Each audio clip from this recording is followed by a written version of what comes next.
svečias.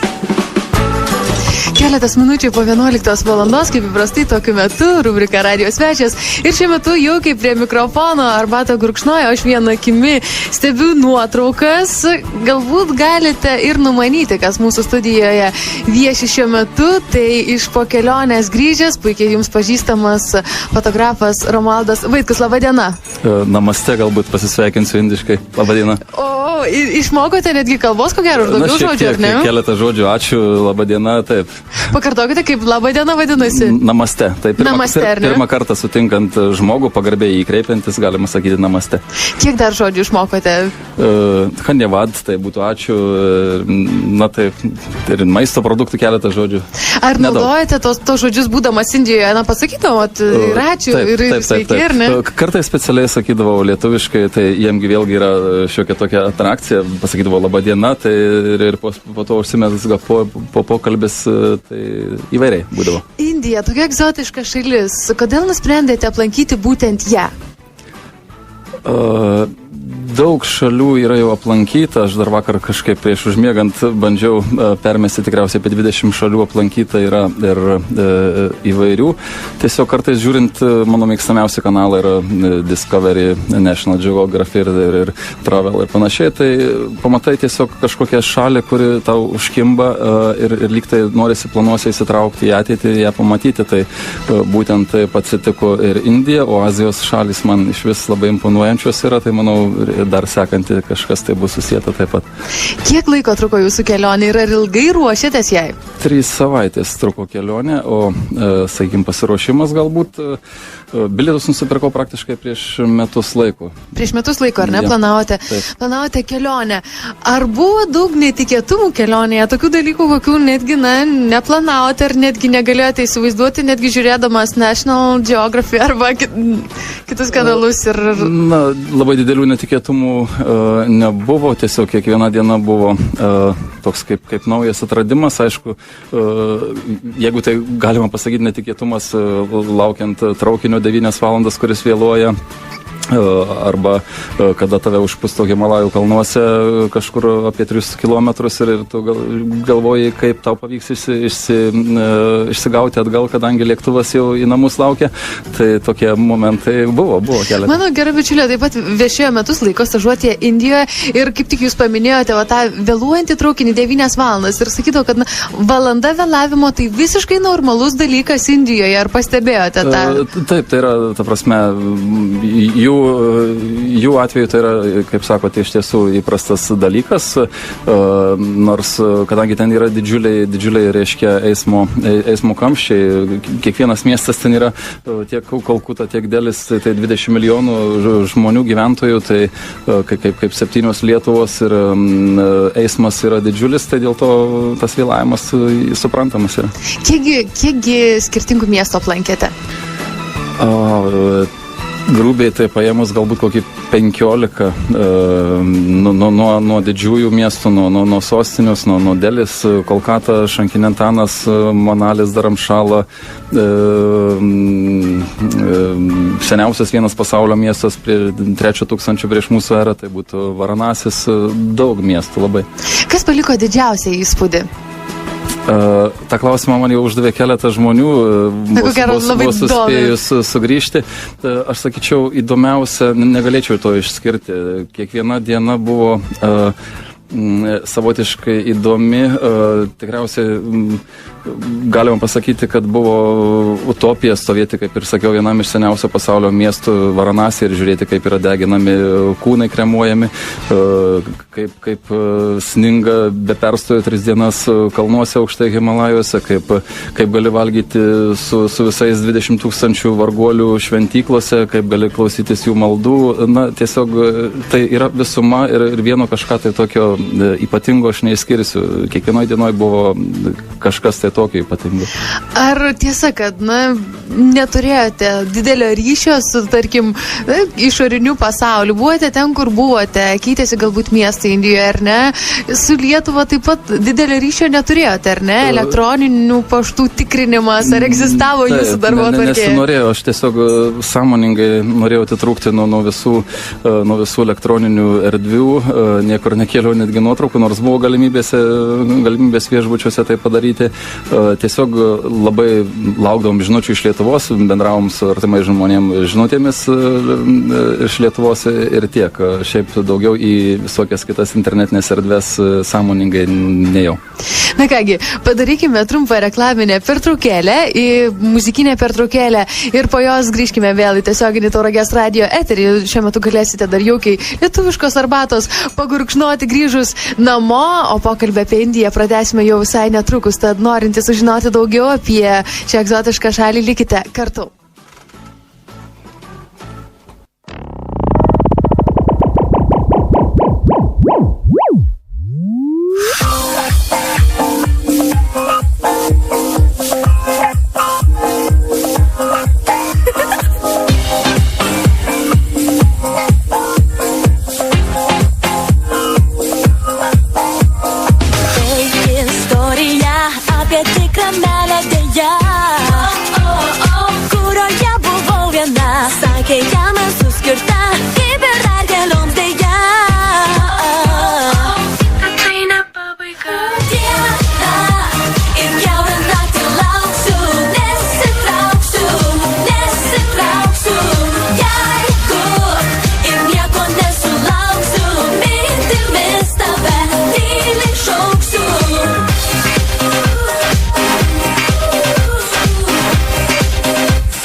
Neištikimybei ar gudrybei, nepasitikėjimui ar dorybei.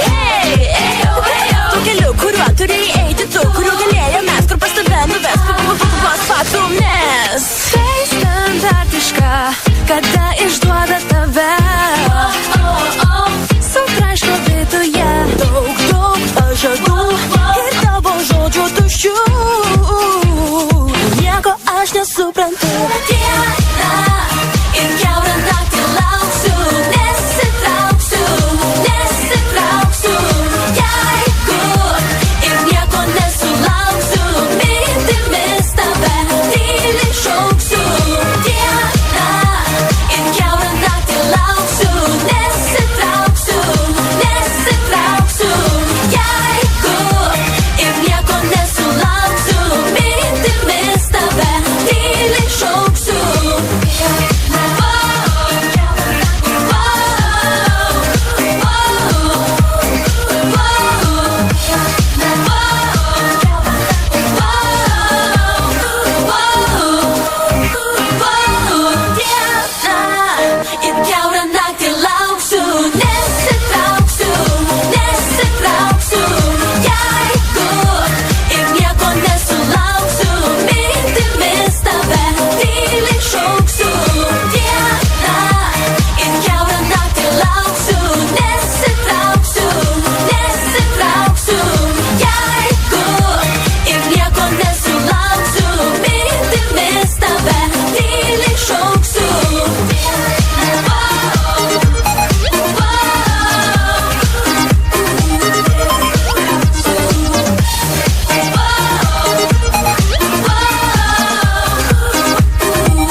Vasario 14 dieną Tauragėje atidaromas naujas modernus optikos salonas Optika Plus.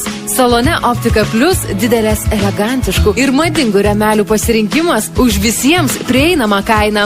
Optika Plus salone Kauno akademinių klinikų gydytoja nemokamai tikrina regėjimą ir konsultuoja akių ligų klausimais. Registracija telefonu 86 54 11 722.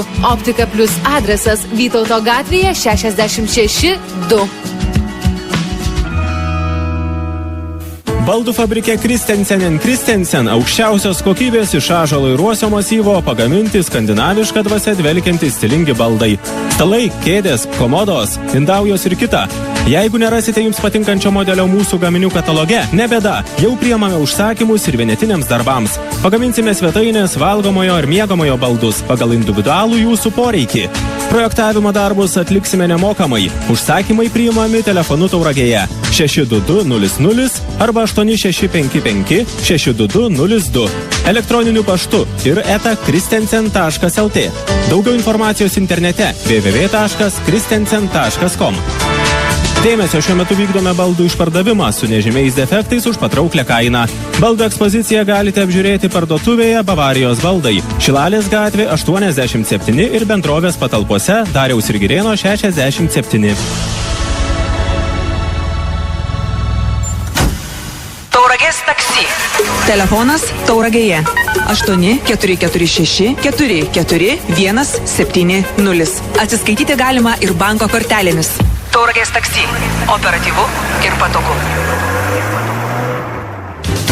Vasario 13 dieną 11 val. Tiesioginėje Tauragės radijo laidoje bus pristatomas Tauragės rajono savivaldybės 2013 metų biudžeto projektas ir atsakoma į klausytojų pateiktus klausimus. Laidoje dalyvaus Tauragės rajono savivaldybės meras Pranas Petrošius, savivaldybės administracijos direktorius Algirdas Mosiejus, savivaldybės administracijos finansų skyriaus vedėja Irma Jurkšienė. Su Tauragės rajono savivaldybės 2013 metų biudžeto projektu galite susipažinti savivaldybės internetinėje svetainėje tauragė.lt arba savivaldybės administracijos bendrajame skyriuje 115 kabinete. Klausimus laidos dalyviams iš anksto galite pateikti telefonu Tauragėje 71178 arba elektroniniu paštu info@tauragesradijas.lt.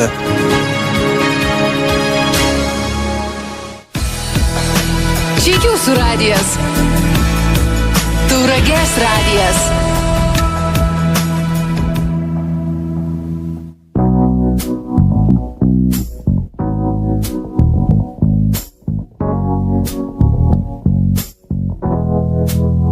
Knew the signs wasn't right.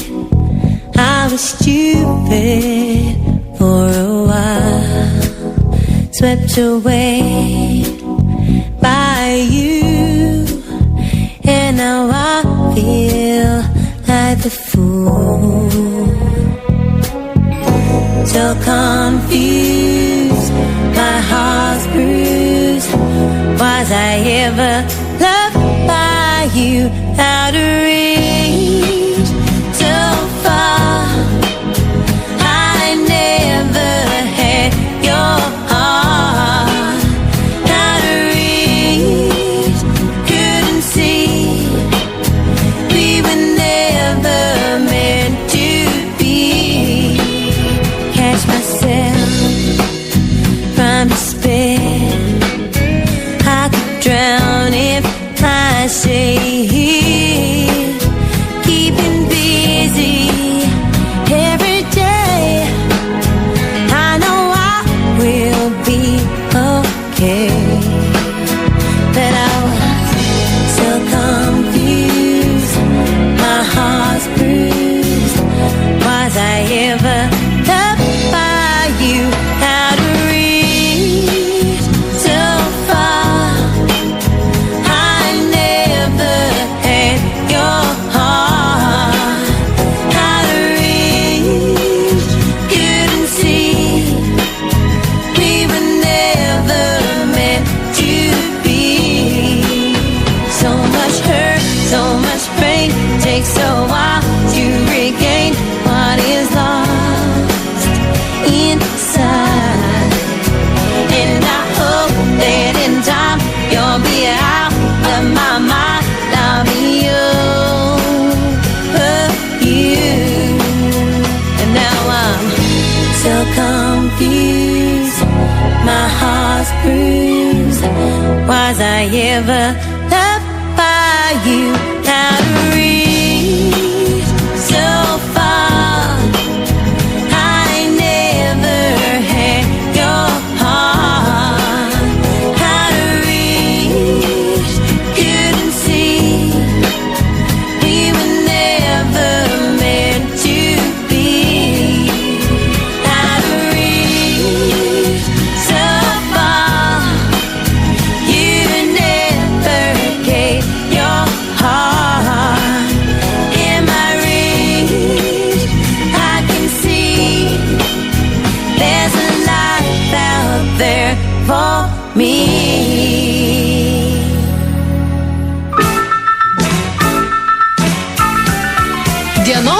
svečias.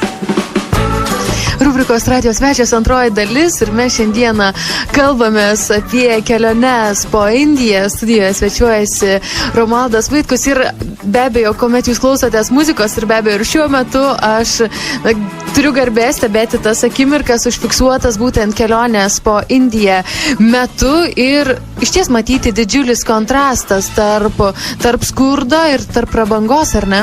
Taip, kontrastas yra iš tiesų didžiulis, sakykime, galima pamatyti mokinius mokyklą, kur iš tiesų sunku suvokti, kad tai yra mokykla, kur vaikai sėdi tiesiog ant žemės, pasidėję, kaip mūsų dar muziejų krašto yra, reiškia, grafiti lenteles, tiesiog arba kažkokį tai suplyšusią skiautę popieriaus, kur bando kažką rašyti, mokytis angliškai ir galima kažkur Kolkutai pamatyti aukščiausios klasės restoranas, aukščiausio aptarnavimų, prabangiausi automobiliai, tiesiog įsipuošusius turtingus žmonės, na, taip, kontrastai yra taip didžiuliai. Bet Indija būtent ta šalis, kurioje galima ir netgi reikia dėrėtis, tarkim, perkant kažką, ar ne? Taip, reikia dėrėtis, bandėm dėrėtis, kartais pavykdavo, kartais ne, kartais tiesiog matosi žmogaus, mano poelgio iš pasakymų, iš akių, kad sako, mano uždarbis nuo šito nėra didelis ir tiesiog, kadangi tai dažniausiai vis tik tai būdavo nebrangios prekės ir na, tiesiog dėrybos įvykdavo arba ne, bet, sakykime, dėrėtis reikia, bet proto ribose. Supratau, na, be abejo, aš taip galbūt studentiškai žvelgiu ir žinau studentų, kuomet sako, na, kuomet jau nusisuki ir nueini, tada kaina yra pati geriausia, paskutinė šūkį, paskutinės akimirkas. Būdavo, taip, tikrai, bet jūs labai teisi, kur keletą momentų, kur ten kažkokį šaliką ar kažką žmona pirko ir tiesiog jau sako, reiškia, aš dar nuleisiu. Ir viskas, jau tada imkit paskutinę. Jo, galima šitą tiesą. Iš ties, labai įdomi šalis. Pakalbėkime apie maistą. Kokių patiekalų paragavote, kas didžiausia, paliko įspūdį, ar galbūt pavyko netgi priaugti arba numesti kilogramų? Na, Indija vegetaram tikriausiai yra didžiulis rojus. Gediminui Tamulynui, mano geram kolegui, sakiau, Gediminas, jis yra vegetaras, veganas ir sakiau, kad važiuok į Indiją, tu būsi mylimas, pagerbtas, kas yra toli gražu Lietuvoje. Ten visuomet paklaus, 100% tau vegetariško maisto ar ne. Vegetariškas be abejo dominuoja maistas, šiaip yra daug patiekalų iš vištienos, na, maistas be abejo aštrus, aš labai dievinu aštrų maistą, tai tiesiog ten, na, galima sakyti, kaifavau nuo šitokio maisto, man jis labai patiko. Kaip nekeista, aš nežinau kodėl, na, galbūt nuo šiokio tokio krūvio aš numečiau, atrodo, man jau nėra kur numesti svorio, bet 3 kilogramus vis tik tai sukūdau dar. 3 kilogramai, nu, visai neblogai, ar ne, grįžus? 3 savaitės, 3 kilogramai. Po savaitę po kilogramą. O ką tokio galbūt neįprasčiausia teko paragauti? To, ko gero Lietuvoje neragautumėte arba tiesiog na, tiesiog kitur netgi sunku suvokti. Ką valgėte, sunku suvokti, ką valgiau, sunku man paaiškinti netgi, ką valgiau. Labai maisto įvairovė didžiulė, ypatingai plati amplitudė įvairių prieskonių, kurie maistui iš karto suteikia visai kitą skonį. Gatvėse mums buvo taip lyg ir sakyta ir internete, kiek skaitėm forumuose, kad nevalgyti gatvėse, vis tik tai bandėm ir ragavom gatvės maistą, aišku. Buvo tokių momentų, kada perkandus randi kažkokį tai šapą ar panašiai, bet ir po to matėm, kur gamina šitą maistą, tai pas mus tikriausiai Lietuvoje tą pačią sekundę, aš nežinau, tai uždarytų visos tarnybos šitą, nes ten po laiptais, tiesiog be jokio apšvietimų, ten minkoma kažkokia tai bulvių košė, iš kurio kepama blynai ir taip toliau, na, baisu. Žinokit. Ir dar reikia atsiminti, na, bent jau man yra tekę girdėti, kad, na, tų keturkojų su degytėmis lakstančių labai daug, tai yra pelės, žiūrkės ar ne, ir gaminama labai daug vietoje. Teko matyti, ypatingai geležinkelio stotyse metro, reiškia, jų labai daug ir matosi laksto visur, įbėga į kažkieno tai tašę, prabėga pro tave. Galima netgi parsivežti tašėje, ar ne, ko gero. Žinoti, mes lyg neparsivežėm, bet jų yra labai daug, taip. Gyvių įvairių, šunų, karvių ir, ta prasme, Indijoje tai yra... Ir visi pagarboja, ar ne? Didžiuliai pagarboja. Jeigu šuo arba karvė guli gatvėje, ne vienas vairuotojas nesignalins, tiesiog apvažiuos aplink ir karvė gulės, miegos vidury gatvės. Kaip nekeis, netgi žmogus būna, kad jeigu jisai šaligatvį, pas mus ieškotum kažkokio tai kampo, kažkur tai tiesiog šiek tiek pasislėpti, atsigulti. Ten šito nėra, tiesiog jisai gali, kur ėjo, jeigu jisai užsinorėjo, jisai guli toje vietoje ir miega. Žiūrint nuotraukas, teko pastebėti tokius neįprastus namus, kuomet atrodo ant stogo auga ne šiaip savo kažkokia tai gėlė, bet ko gero jinai mesga ir vaisius, taip išnaudojamas yra, nežinau, sodo galimybės ar kaip. Kadangi Indijoje dabar yra žiema, o, sakykime, vasaros karščiai pasiekia apie 54 laipsnius kartais, tai dauguma žmonių gyvena ant stogo visą savo miegą, ilsisi, valgo, tai, žodžiu, jie turi įsirengę, sakykime, laiptus į patį viršų. Ten yra ir vandens šildymo tokios, visur matosi juodos tokios, bačkos, tas žodis nelietuviškas, žodžiu, ir dalis indų tiesiog savo gyvenimą leidžia vasaros laiku ant stogo. Ten maitinasi, ten miega, ten augina, kaip sakot, ir įvairius galima vaisius tiesiog nusiskinti ir panašiai. Viskas, išnaudota, ar ne? Apskaičiuotas tas plotelis, ko gero?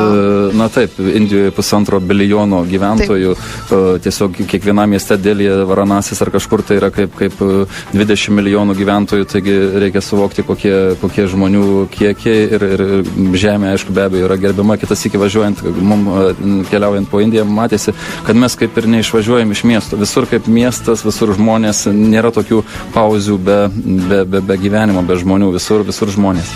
Supratau, kągi, pokalbį apie spalvingąją Indiją pratęsime jau visai netrukus. Kviečiu likti kartu.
Jūsų patogumui asmeniniai skelbimai Tauragės radio eteryje trumpuoju numeriu 1398. SMS žinutėje įrašykite raktinį žodį radijas, palikite tarpą ir toliau rašykite skelbimo tekstą.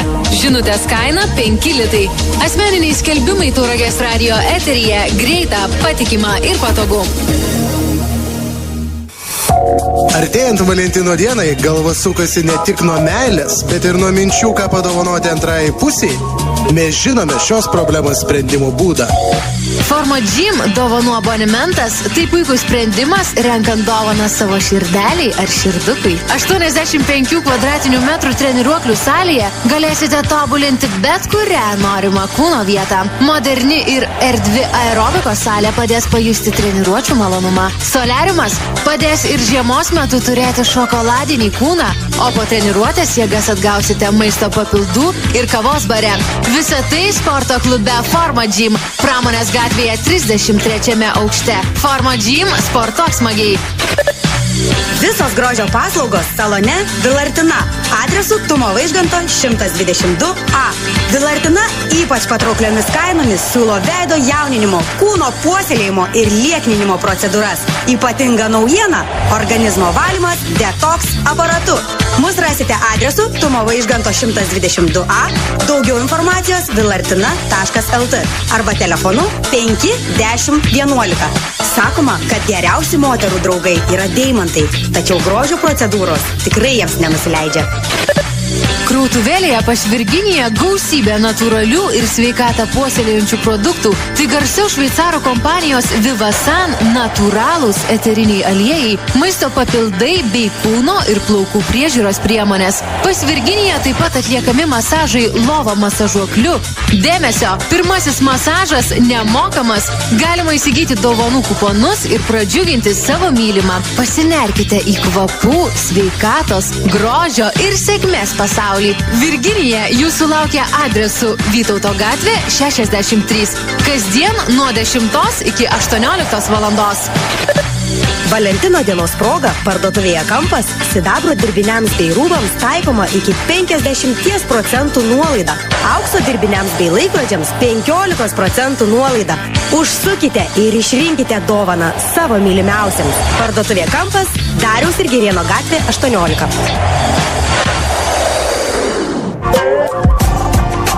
Tauragės radijas. Mano mylimiausias.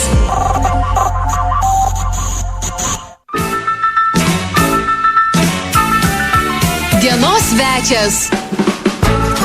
Tęsime rubriką Dienos svečias ir kalbame šiandieną apie Indiją, apie ypatumus gyvenimo Indijoje. Apskritai tai labai spalvinga šalis ir mūsų pašnekovas šiandieną, kuris pasakoja būtent apie šią šalį, tik tai 3 dienos grįžęs į Lietuvą, ar ne? Romaldai, tik tai 3 dienos, 3 savaitės buvote, 3 dienas jau Lietuvoje, ne, ir pakvietėme. Magiški skaičiai. Pakalbėkime apie klimato temperatūrų skirtumus, kontrastą, ar didelis į šiuo metu?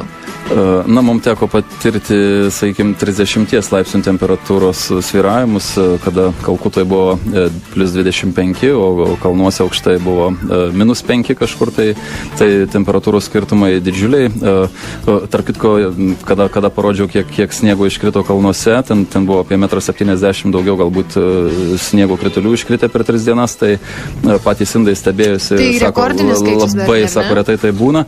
Ir tuo metu, kaip tik, Delyje ir kitose miestuose buvo didžiulės liūtys, kur, sakė, mieste gatvėse tiesiog 20 cm vandens, tai sako, taip pat niekada, sako, labai čia keistas kažkoks tai klimato, reiškia, pokytis, jie patys nustebė. Kaip tik šiuo metu nuotraukoje ir matau tolumoje brendantį žmogų sniego iki kelių, ar ne? Jo, taip teko atsidurti kalnuose ir liktai galvojom dar aukščiau kopti ir kada tiesiog pradėjo ištisai snigti, dingo ir elektra, ir visos šilumos, ir tiesiog buvo iškilusi rizika, kaip sugrįžti atgal į lėktuvą, ėjau į kaimelį žiūrėti transportą, kaip išvažiuoti. Tiesiog pamačiau, kad tikrai yra katastrofiška ir vieną ir kitą kalbinau su keturačiais visokiais, sako, nevažiuosim. Na ir paskui ten visokiais pažįstamų kanalais bandėm skambinti, šiek tiek pravalė trumpai ten su bikširniais traktoriais kelią, po to su džipais šiaip netaip klimdami, stumdami, vargdami, žodžiu, siekėme priekalnės. Esate kalnų mylėtojas, ar ne, todėl tiek daug entuzijazmo norisi kuo ar ne? Kalnais meilė kalnam užkrėtė mano švogeris dar, kada mes studentavom su žmona, mes apkeliavom daug Altajaus kalnų, daug Turkmenijos, žodžiu, visur teko pakeliauti po kalnus ir bent jau aš asmeniškai labai juos esu įsimylėjęs. Pakalbėkime apie papročius. Teko girdėti, kad, pavyko sudalyvauti netgi vestuvėse. Ar tai tikra istorija? Jo, tai tikra istorija, tai buvo netgi 2 istorijos, 2 kvietimus turėjome į vestuvės, kartą važiuojant traukiniu, matėm tokie 2 seni, barzdoti, pražilę, su užkritusiais antakiais, senukai, su barzdomis iki jos mens daro vienas kitam masažus, buvo tamsu jau naktis. Vienas kitam masažus, ar ne? Jo, vienas kitam masažų daro ir tokia egzotika graži. Paskui ryte aš tiesiog be pratų priejau, jos pakalbinau, jie tarp kitko šnekėjo angliškai, vienam 86 metai, kitam 74, jie broliai, ir pasirodo 3 kartus jų važiavo į vestuvės į Delį. Mes šauniai pabendravome, aš ten juos visus fotografavau, jie ten, reiškia, rodė savo rankas, kojas iš papuoštas apeigom, ir paskui po kokios valandos, matyt, pasitarė, jie mus pakvietė į vestuvės. Tai paslaugus žmonės? Paslaugus, nuoširdus labai. Ar ne? Negalėjau sustikti, kadangi mūsų maršrutas buvo į Amritsarą kilom, tai tiesiog turėjau atsakyti, bet buvo tas labai malonus, mielas jų pakvietimas, bet paskui tiesiog būtent Amritsare einant gatvę pamatėm išpuoštas vietas vestuvėm, tiesiog padariau keletą nuotraukų, jie pastebėjo, kad aš fotografuoju, o baltasis jų vestuvėje tai yra didžiulė pagarba ir jie tiesiog mus įsitempė, pakvietė, aišku. Į pačią šventę, ar ne? Jo, į pačią šventę ir tiesiog įėjom, pamatėm didžiulę gražią išpuoštą salę, nežinau, 200-300 žmonių, reiškia, vyrai šoka, kviečia prie stalo pasivaišinti, užkasti, išgerti.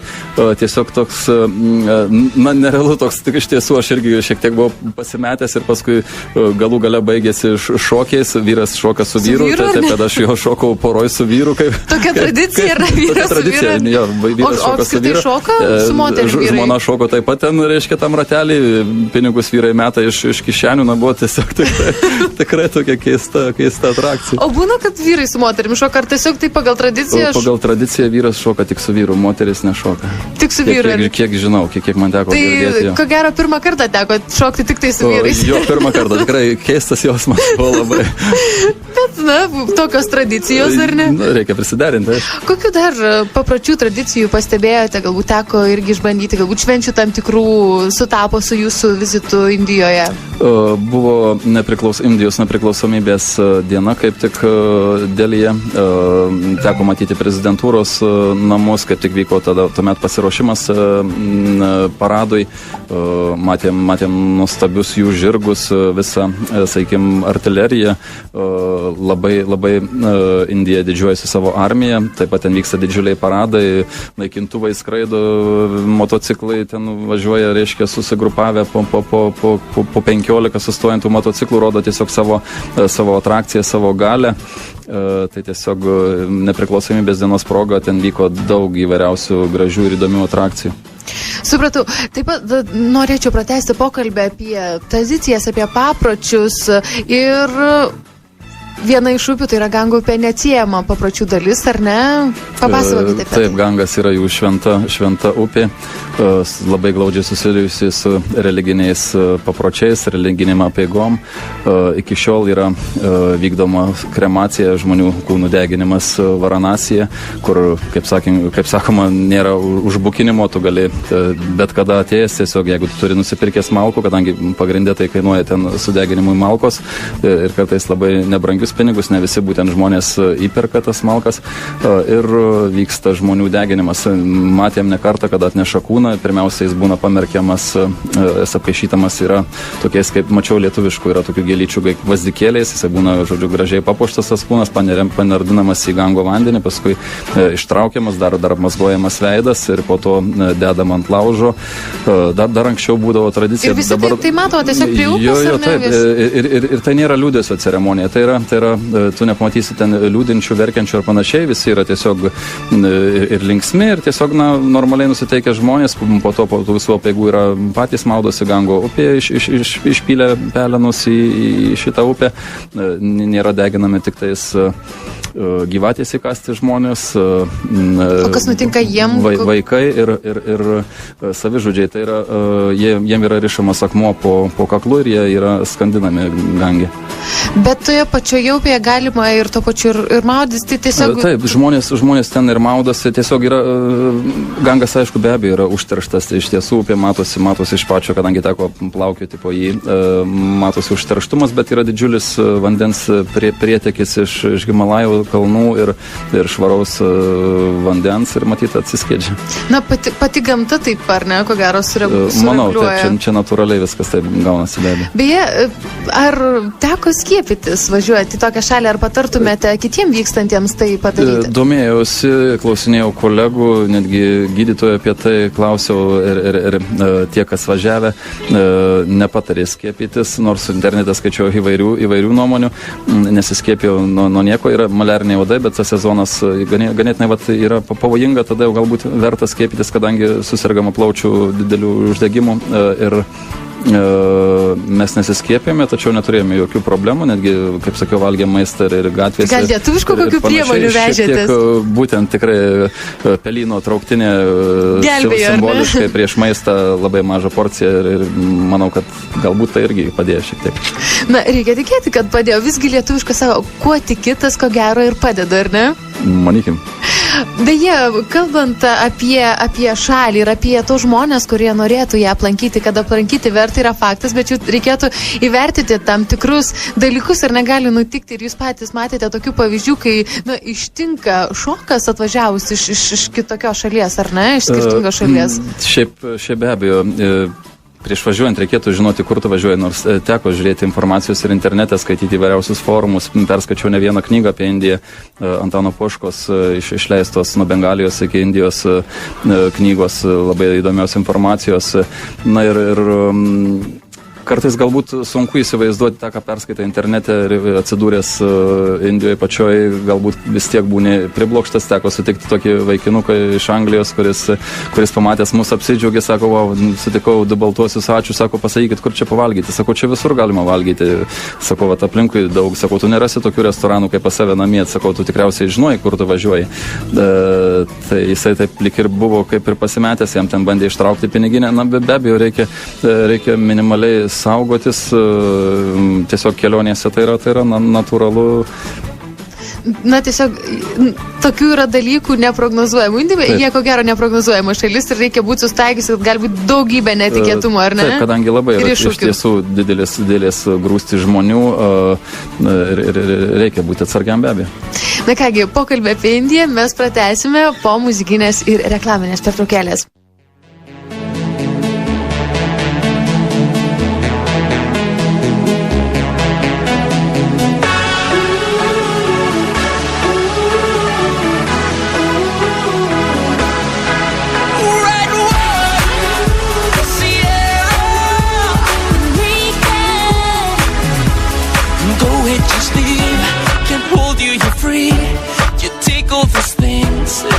So much of you, I gave you your dreams, 'cause you meant the world, so that I deserve to be left and burned. You think I know you're out of control, and that I'm finding all of this from my boys. Girl, you're stone cold, you say it and so you already know I'm not a touching material.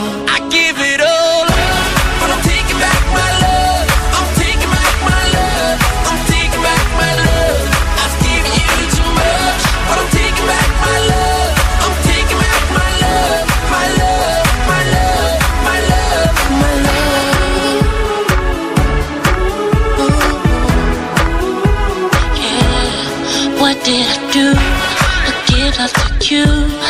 I'm just confused as I stand here and look at you from head to feet. All that's for me. Go ahead, keep the keys. That's not what I need from you. You think that you know what made you so cold? How could you believe them over me and your girl? go. Don't you know I'm not attached to material? I'll give it all up. I'm taking back my love. I'm taking back my love. I'm taking back my love. I've given you too much, but I'm taking back my love. I'm taking back my love, my love, my love. I give it all up, but I'm taking back my love. I'm taking back my love. I'm taking back my love. I've given you too much, but I'm taking back my love. I'm taking back my love, my love, my love, my love. Some of this love I give you, take it away. You think material's the reason I came. If I had nothing, what you want me to say? You keep your money, take it all away. I give it all up, but I'm taking back my love. I'm taking back my love. I'm taking back my love. I've given you too much, but I'm taking back my love. I'm taking back my love, my love, my love. I give it all up, but I'm taking back my love. I'm taking back my love. I'm taking back my love. I've given you too much, but I'm taking back my love. I'm taking back my love, my love, my love. I give it all. I'm taking back my love. I'm taking back my love. I'm taking back my love. I've given you too much. I'm taking back my love. I'm taking back my love, my love, my love, my love.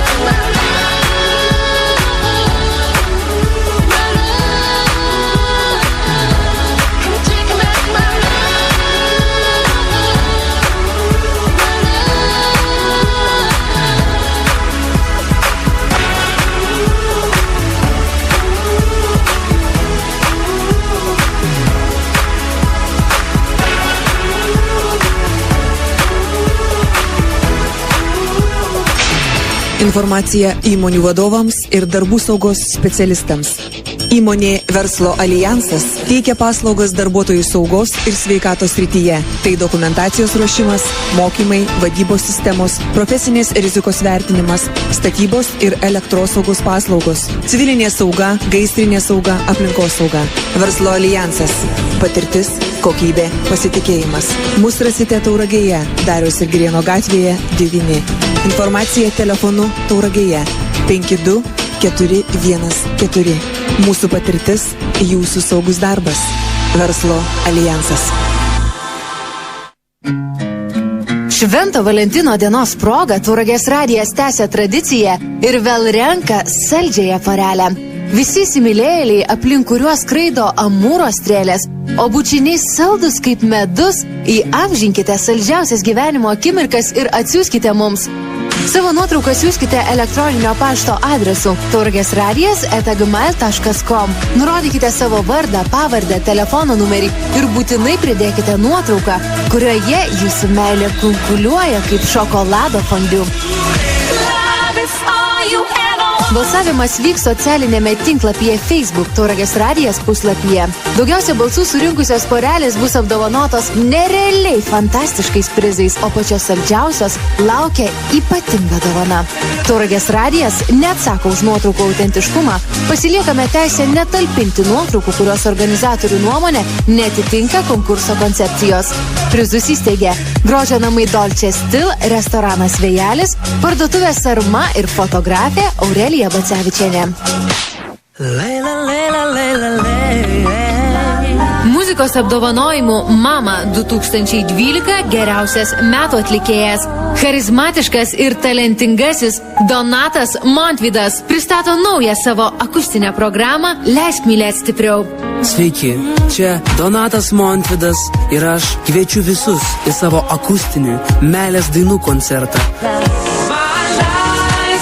Vasario 27 dieną Šilalės kultūros centre, kovo 1 dieną Jurbarko kultūros centre, kovo 2 dieną Pagėgių kultūros centre.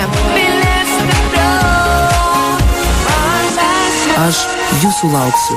Donatas Montvydas. Su Švento Valentino diena visas ir visus. Mylėkite ir būkite mylimi. Ir net tokią dieną nepamirškite Saulės studijos Labamba, nes tik dabar Labamboje nuolaidų įkarštis. Šokoladu ir migdolais dvelkianti įdegio kosmetika bei soliarimo abonementai už neįtikėtinai žemas kainas. Ar žinote, kad soliariumas aktyvina laimės hormonų gamybą, o tik laimingas žmogus gali lengviau įsimylėti? Hei, smaližiai, skubėkite į kepyklėlę, nes šios dienos kepinys užkepėlė. Dienos kepinys ir daugiau skanumynų laukia jūsų jau pamėgtoje kepyklėlėje Tauragės viešbučio pirmajame aukšte.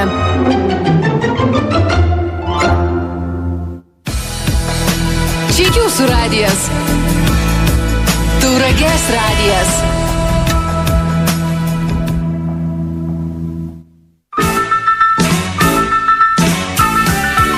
Dienos svečias.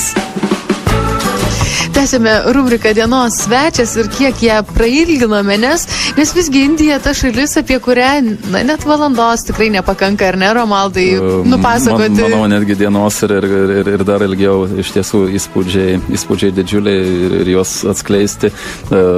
Sunku netgi fotografijoje, netgi video medžiagoje. Aš supratau tik tuomet nuvykęs, kad tai yra padaryti labai sunku. Ar daug nuotraukų? Apie 5000 parsivežiau, kadangi patirtis keliaujant jau yra didžiulė, ir stengiasi kai ką fotografuoti akimis, ne viską pleškinti, kas juda. Tai tiesiog toks, sakyčiau, normalus skaičius visiškai. Kiekgi kilometrų įveikėte savo kelionės metu? Pačioje Indijos šalyje pravažiavome virš 8000 kilometrų, teko keliauti tiek tuktukais, rikšom, automobiliais, traukiniais, žodžiu, tikrai išvažiuoti. Buvote nuolatinėme judesyje, ar ne? Jo, dažnai būdavo taip, kad miegodavome tiesiog naktimis traukinį arba automobilyje, keliaudavom naktim ir paskui ryte vėl kildom į kitą maršrutą žiūrėti kažką tai naujo. Tiesiog naudojom laiką labai maksimaliai.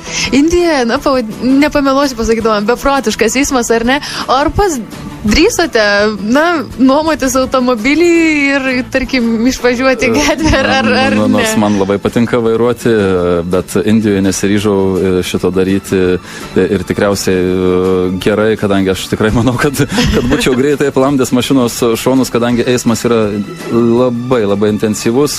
Mes nustebom, aš nesupratau iš pradžių, kodėl vairuotojai daug mašinų važiuoja su užlankstytais veidrodėliais. Todėl, kad, pavyzdžiui, iš 5 juostų pasidaro 3, iš 3 juostų pasidaro 5 ir eismas vyksta tiesiog kokių 2-3 cm, reiškia, mašinos keičiasi tokio atstumu, negalima laikyti iškišus alkūnės ar panašiai fotografuoti, nes gali kita mašina pravažiuodama nudaužti. Eismas priešinga pusė vyksta, beje, taip, kad važiuoti Indijoje netgi minčių man nekilo tokių. Vairuotojai ten be abejo labai iš tiesų geri, važiuoja, pavyzdžiui, per gyvenvietę kažkur 80, 90, 100 būdavo kilometrų greičiu per gyvenvietę, kur daug visokių judėjimų panašiai išbėga, arba pamato ant gatvės gulinčią karvę, arba visą jų bandą, ar avių, ar kiaulių, ir tiesiog dažniausiai pastebėjau, kad jie nestabdo, bet aplenkia. Tai būdavo, kad mes mašinoje sėdėdami tiesiog taip, kaip svyruojame nuo krašto iki krašto. Toks įspūdis kaip iš tikro gero indiško filmo, beprotiškas eismas važiuoja, kažkas kažką apipina, ar ne? Pakalbėkime apie dar vieną dalyką, kuris, manau, ganėtinai svarbus ir tai yra, viešusios erdvės, viešiai tualetai, netgi pas mus, tarkim, atvykę į šalį būna, kad turistai pasigenda tam tikrų erdvių, ar ne, nėra kur, o kaipgi Indijoje, lyg ir iš pradžių tas dalykas lyg ir šokiravo, nelabai dar ir supratome, žodžiu, kai kuriais atvejais, ką ten žmonės laukuose taip anksti ravė ar panašiai, pasirodo, tai buvo tiesiog rytinis tuštinimuose ritualas, galbūt ritualas, kadangi ten ir buteliukas pastatytas, kadangi jie naudoja apsiplovimui, ir kai kuriuose restoranuose ir kavinėse nėra, pavyzdžiui, tualetinio popierio, yra tik tais šlangutė, kuri naudojama būtent po tavo reikalo atlikimui apsiplauti. Dešinė ranka yra pas juos naudojama tik, aišku, maistui, kada valgai, o kairė ranka bus didžiulė nepagarba, jeigu tu paimsi maistą. Su kairė ranka negalima imti maistą, nes būtent taip reikia žinoti, ir jeigu kažkur tai kolektyvė ar šeimoje paimsi su kairė maistą, bus labai, labai negražus atvejs. Na ir šitas dalykas paskui nebestebino, kada matėm besišlapinančius, besitušinančius gatvėje. Tiesiog bet kurioje vietoje, kur reikia, tas dalykas yra daromos. Po to vos ne toj pačioj vietoje džiovinami kažkokie tai skalbiniai ir taip toliau. Būdavo sunku patikėti, bet po to kažkaip žiūrim, kad ir prie to jau bandom priprasti. Kad galima priprasti, ar ne? Tai. Aš dabar pabandžiu įsivaizduoti, tai Lietuvoje turėjome ir tokių atvejų, kuomet užsienio piliečiai, tarkim, viešose erdvėse ir teisminė atsakomybė ir panašiai. Kokie skirtingi gyvenimai, ar ne? Iš tiesų, tikrai kaip labai čia geras visų pastebėjimas jau pas mus, aišku, Europą. Aš dar norėčiau tokį pastebėjimą, kad tikriausiai Europos Sąjunga į Indiją niekada neteis. Netgi taip pagalvojau paskui, kad galbūt ir gerai, tai išsaugos šalies savitumą ir iš tiesų, kada pamatėm, kiek yra šalyje šiukšlių, yra baisu. Iš tiesų, šituo atveju man šiek tiek imdavo lygtai galbūt ir piktis, kartais tiesiog toks kaip ir nevalyvumas. Matosi, kad reikėtų išeiti, apsivalyti aplinkui, arba kitur, jeigu žmogus vyras šluoja apie savo krautuvėlę, tai jis tiesiog pas kaimyną nustumia, po to, kai kaimynas už 15 minučių pasita, pas kitą kaimyną stumdo tas šiukšlės. Na taip, nuo vieno kaimyno prie kito. Labai smagu su jumis šnekučiuotis, bet mūsų laikas po truputėlį eina. Į pabaigą, ką galėtumėte patarti, kokį palinkėjimą nusiųsti žmonėm ketinantiem galbūt aplankyti Indiją? Galbūt tai tiesiog bendratim tokia, kad žmogui, kiek tai galima, tiesiog reikia turėti norą arba galbūt svajonė tiesiog per daug galbūt aukštai, norą ir viltį. Tuomet viskas bus gerai. Ar tu gali pamatyti Indiją, tu gali pamatyti galbūt kokią Mozambiko šalikelę, tiesiog noras ir svajonė, to reikia tikėti ir tas išsipildys. Ir kelionės tai yra pasakiškas dalykas, kur reikia keliauti. Na kągi, ačiū, kad šiandien atvykote pas mus į studiją, kad pasidalinote įspūdžiais apie spalvingąją egzotišką šalį Indiją ir tą progą bent jau, muzika bent kiek tai panašesnė. Ar teko girdėti kažko tokio Indijoje? Muzikos taip, teko ir šokti, ir girdėti, ir iš tiesų Indijoje, nepatikėsit, yra apie 10 000 kanalų televizijos. Mes nepatikėjom, bet 10 000 kanalų. Įdomu, kiek radijo? Nežinau, kiek radijo. Tai tiesiog Bollywoodas, viskas ten vyksta labai stipriai. Masinės scenos, jo, mes tą prisiminėm su tokiu smagiu juoku. Na tai, ačiū dar kartelį, kad atvykote ir lauksime atvykstant iš po kitų kelionių. Dėkui jums labai.